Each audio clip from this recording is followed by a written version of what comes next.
Hi, in this video, I'm going to tell you make a playlist on the YouTube channel on your Android. Let's get started.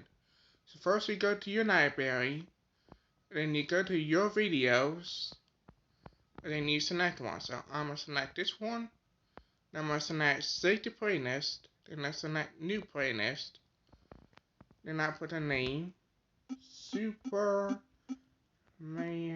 and Lois Review.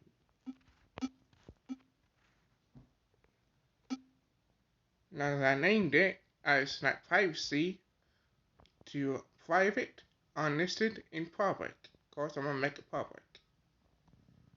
And now I hit create. Now here's a pro tip for you all.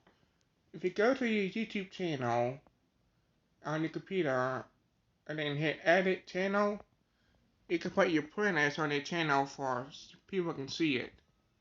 So yeah, that's the easy way to get views. If you like this video, smash the like button, subscribe for more, and watch this video coming up. That is all. Have a great day.